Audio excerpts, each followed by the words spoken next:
دوستای عزیزم، شما همیشه ببینین پشت امی مولای امام مردم نماز برای نماز استاده هستند.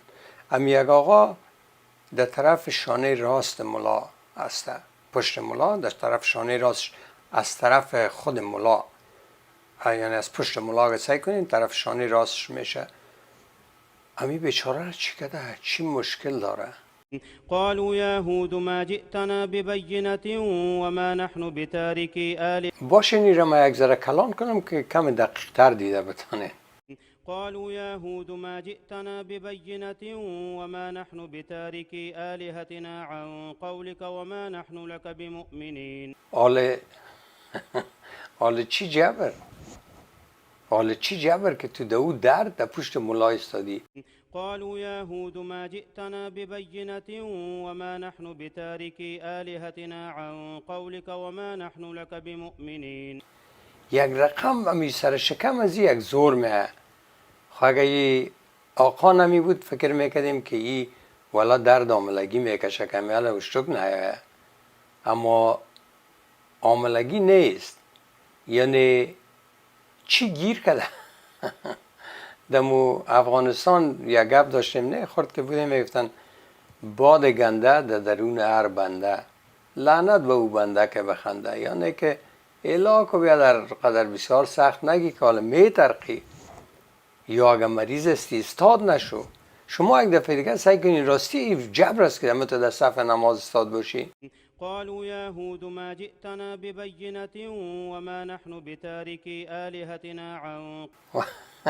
من خواهم حاجت نمیبینم که دمی حالت تو در نماز استاده باشی. برو بیادر یا شفاخانه برو، یا تشناب کار داری تشناب برو. ضرور نیست که تو عبادت خوب عزیز که تو اما تو خاطر آرام با خداوندت راز نیاز کنی. اینمی عبادت است. رو میتونی در خانت کنی، میتونی در مسجد کنی، میتونی در زیر یک درخت قرار شده باشی اما تو سرت در درخت بانی اموی کار کنی.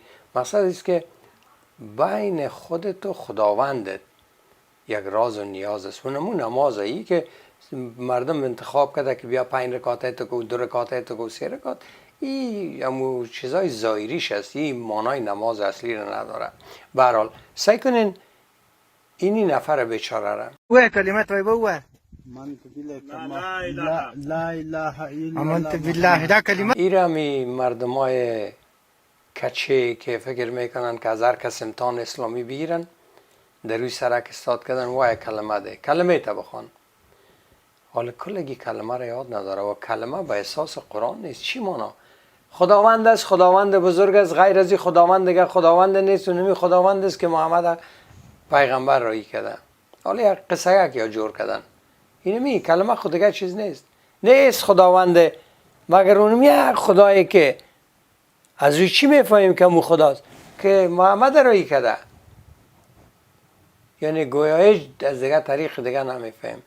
حالی رو ما کم گرفته که وای کلمه ده. و یک بیچاره یک آدم بی سواد، شاید مشکل عصبی داره، شاید هیچ وقت مکتب نرفته، مسجد نرفته، اما این در افغانستان بسیار یک گناه بزرگ است که تو کلمه را یاد نداری، تو نمیفهمی که رسول الله کیست. و بازی همی کسایی که ایره بخیرم در چی انداختن، در تیک تاک انداختن، در اوجه گفتن این طالب کلمه خود را یاد ندارد. حال ضرور نیست که هر کس ریش داشت یا پشتو گفت زد تو طالب باشه. ما یقین دارم که طالبا زیادشان کلمه را یاد دارن، یاد یگان تا شاید نداشته باشه. خب بیچاره را سر را میگیره میاره که به نام خدا برو خدا انتاری که طالب میشه، در راه خدا میبرنشه. اکرادشان بزرگ عالی میگه که وای کلمه ده و این بیچاره ای را یاد نداره. یا شاید هم والا از امی خود دگرا کده امی هوشیارتر بود. سعی کنین پیش میره. بالله آمنت بالله. اگه یک کلمه در دنیا باشه باور کو که اینمی کلمه است که آمنت بالله و ملائکته و کتبه و رسوله. اینمی یک کلمه است که اگر امی قبول کنیم که خدا قرآن را رایی کرده و پیغمبران را رایی کرده و عیسی و موسی و دیگه باز اینمی کلمه اصلی می باشه که آمنت بالله، به خدا ایمان داریم، به آمنت بالله و ملائکتی با ملائکش و رسوله و کتبی و رسوله و کتابش و پیغمبراش. اما خب البته یک ناکلش قصه کاست، ولی آدم از دیگرها کده هوشیارتر میگه آمنت بالله، بازیا بار خطا از می گلونش میگیرن. دا کلمه ده آمنت بالله نه لا اله الا الله. لا اله الا الله محمد. باز همی آدمه که بی سواد است یک گپ بسیار خوب زدک. از امونایی که دک سوال میکرد از واقع دیگه هوشیارتر بود. گفت امت کسی؟ گفت امت امام صاحب. امتی دی چای امتی ده امام صاحب. یعنی اون کسی که پیش روی مستاد میشه، ما برش نماز پشت سرش نماز میخوانم، اونمو امام است. ما امت از اونموسم و راستی هم امت رسته. اما ما خو نه امت رسول هستیم، اما سعی کنی پیش میره. ایمان صاحب سوکو امام صاحب خدای پاک و مذهب. باز میگه امامت خکیست. حالا یا توقع دارن که محمد بگه، این میگه امام ما خداوند است. یعنی ما تنها به خداوند ایمان دارم. واقعا امام کله که باید خداوند باشه، اما در اسلام این غلطه. نه تو باید کشته شی. سری نمی قگب این بیچاره میتونه کشته شه. سری نمی قگب. یا فکر نمیکنه که اینمی مکتب نرفته به سوادش شاید مشکل روانی داره و ضرور نیست که میره بفهمه. امتی ده چایه؟ کلمه ده هوه امام ده سوک ده لوده برو الاو که یک آدم بیچاره را د خدای پاک په مذهب ته چا په مذهب زن ده خدای پاک. ایره گفت امام ده کدام مذهب؟ گفت ده مذهب خدا. بسیار خوب یک حرف زد. گفت ده مذهب خدا. گفت تو ده مذهب کیستی؟ گفت ما ده مذهب خدا. یعنی ای بسیار یک حرف خوب زد. واقعا دین نمی است. ما ده مذهب خدا هستیم. مذهب خدا دیگه ایره نداره که رسول الله و علی نماز علی ازی و علی ازی. برو ده پیش یک درخت بشی عبادت کن به خدای، اونمون نمازه. برو با مردم غریب کمک کن، اونمون نمازه. برو یک حیوان را که میکشن پیسه بده بخر خونشه علاج کن که برای زندگی کنه، اونمون نمازه. بسیار رقم هاست که ما میتونیم نماز بخوانیم. ولی متاسفانه در کشورهای ما مردم ظاهر بین هستن، خدا ناشناس هستن. با همین خاطر است که زن مردم بگی، مال مردم بگی، هیچ عقل ندارن، وحشی آواره، الک انتحاری، الک کشتار، الله اکبر الله اکبر، ما جنت میریم جنت. با خدا که غیر از جهنم اگه هیچ جای بری که تو نفهمیدی که این عقل چرا دادید، ولی اگه غیر از جهنم اگه هیچ جای بری. به هر حال سعی کنی مولای لوده دیگر ای از امو مولای که تشلایش پراندن در ایراد، مولا انصاری، ای از امو نفرای مسجد از اموسه کلان از والی ایسته. سعی کنین کی چی میگه.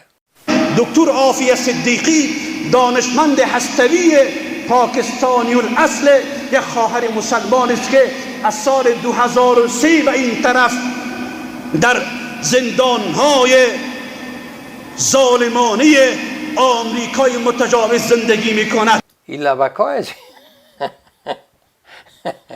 این لبکایزی بسیار جالبه. مثل ازی که مولا انصاری هنوز هم نمورده باشه، گیره لب چشی میکنه چی میکنه. اما تو شیرشایی در افغانستان که مقبول هم باشه خوب نیست، یک مقبول باشه خوب نیست. ولی بر این میلیون ها زن در افغانستان از گشنگی میمرن. میلیون ها دختر بیچاره است، مکاتب زنانه بسته است، زندگی وجود نداره. این کل از واره میمانه و یک 20,000 مایل از افغانستان بیرون میبرایه، میایه در امریکا که عافیه صدیقی خواهر مسلمان ما را از سال 2003 تا حال در امریکا زندانی کردن. دانشمند مچه مستوی. سعی کنین از سر شما میگه پایزی لوده گوش کنین.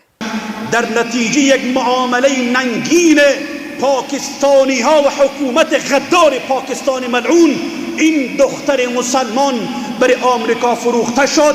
خب خیر، حالا بسیار قاره که دکتر عافیه صدیقی خواهر پاکستانیشه امریکایا از سال 2003 نگاه کردن. ما اصلا خبر ندارم از این کیس. اگه باشه چانس از تو چیزا موجود است.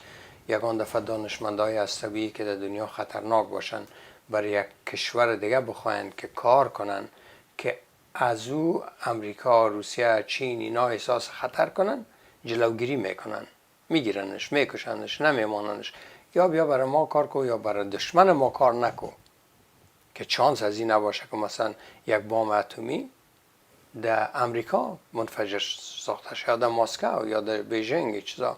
سو این کارا ممکن است که یک چیز باشه. یعنی ما ایره نمیگم که این نفر دروغ میگه، اما ما ایره میگم که میلیون ها زن بیچاره افغان در چی فلاکته که نیازمند کمک. ما اونا را اصلا مهم نیست، اما خواهر مسلمان شافیه صدیقی را در امریکا بندی کردن. خب این یک چانس است، اما این گپش سعی کنین. امروز بدون اینکه جرمش معلوم بوده باشد، متاسفانه خواهر مسلمان 20 سال مکمل است که در زندانهای ظالمانه آمریکا زندگی میکند. این در قاره حکومت پاکستان، حکومت اسلامی پاکستان که همین مسجدهای از اینا و همین طالبا از پاکستان تمویل میشه. این پیسه لنگی از یا مزایسای مه که خود از یا نوکرای پاکستان هستن.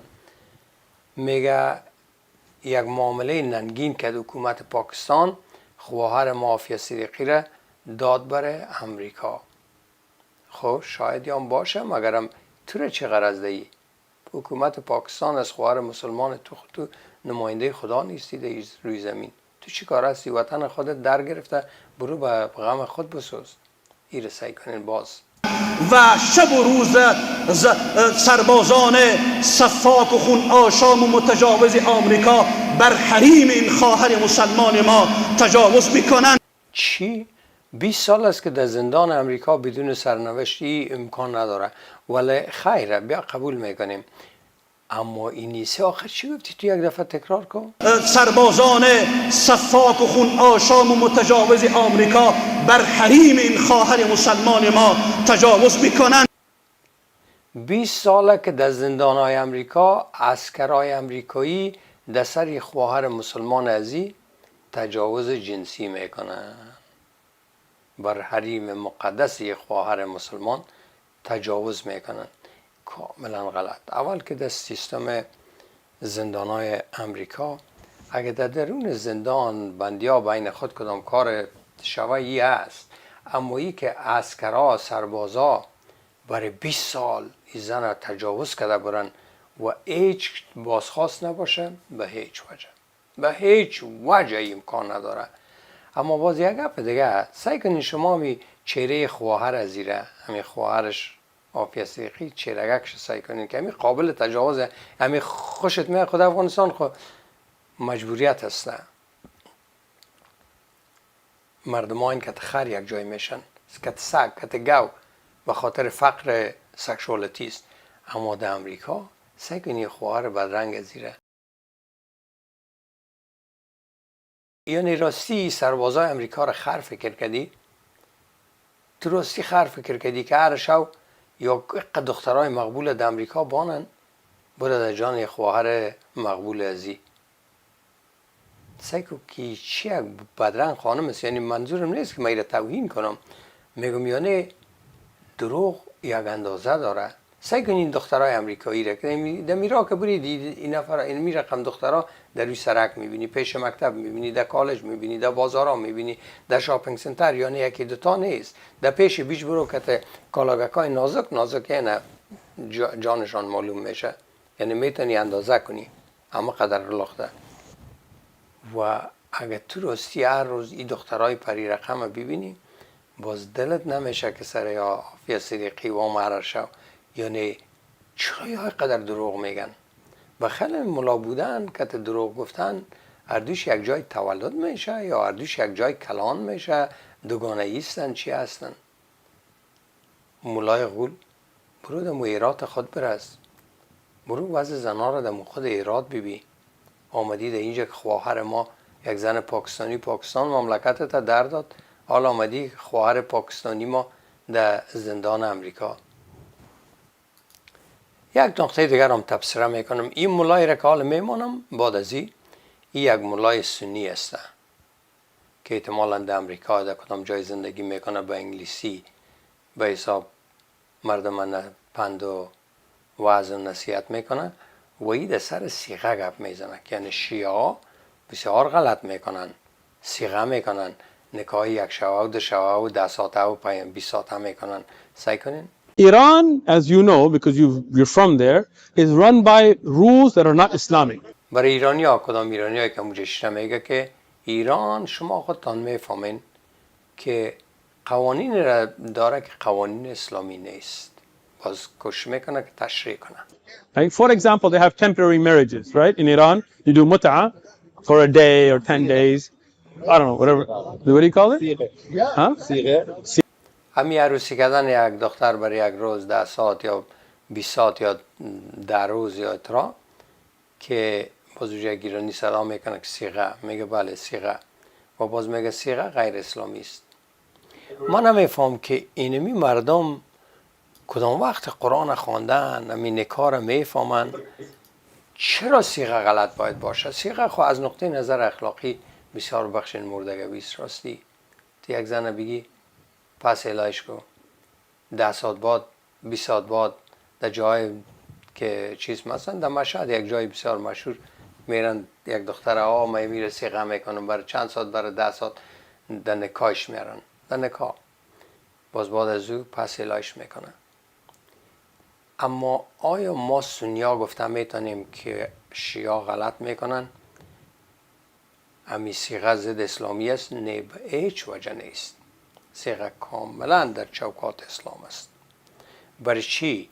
به خاطر که در نکاح مدت نکاح تعیین نمیشه که حداقل 1 ماه باشه، حداقل 5-6 سال باشه، 7 سال باشه. تو وقتی که نکاح میکنی سبا شب شما موزنه میتونی طلاق کنی، دیگه سبا شام 10 ساعت بعدم بعد از این نکاح که خواندن 2 ساعت بعد 1 ساعت بعدم میتونی بگی ما پشیمان شدم طلاق هستی زن. حتی در محکمه مجبور نیستی که بری، میتونی بگی طلاق هستی، طلاق هستی، طلاق هستی 3 دفعه و این نظر به آیت قرآن زن طلاق میشه، هیچ حاجت محکمه نیست. وقتی که مدت نکاح تعیین نشده معنیش است که صیغه درسته.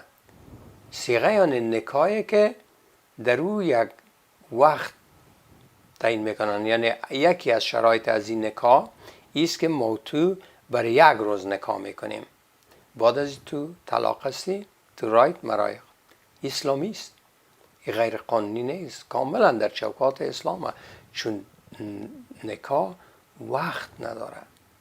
اما یک چیز در اینجا است که باید مد نظر گرفته شه که امو زن را که تو نکاح کردی او برای یک مدت معین دیگه حق یک جای شدن با یک مرد دیگر را باید نداشته باشه، چون در طلاق وقت تعیین شده. اگر یک مرد زن خود طلاق میته او یک وقت معین باید در خانه شوی خود باشه که نشه که حامله شده باشه، چون اولاد حق مرد است.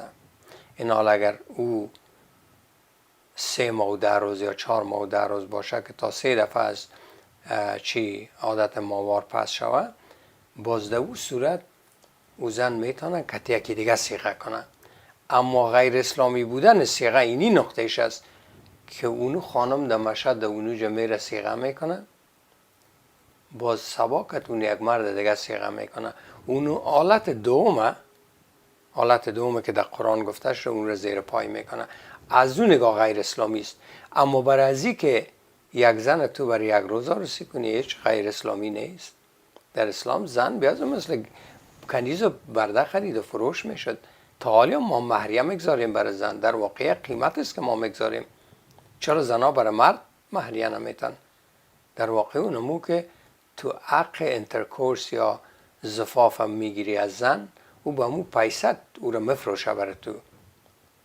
همو او را به خاطر نکاحی که به تو اجازه میده که ما اینه تو را اجازه میدم که همراهیم انترکورس کنی یا زفاف کنی، اونمو بر از امو هست. امو مهریه دیگه کدام چیز نیست، مهر که امو شو داده میشه. از این خاطر همین گپایی که بزنیم که شیعه بد است، سنی خوب است، سنی بد است، شیعه خوب است، هیچ اصلا وجود نداره. یک پف هسته که یک آدم سنی میخواه خدا خاطر جمعی بده که ما خوب هستیم یا بد هستن. بسیار همون گفته حافظ است بخیلم که تو غیره بدان مشو که می نخوری. 100 لقمه خوری که مای غلام است آن را برنامه را شریک کنین تا برنامه آینده. خداحافظ شما.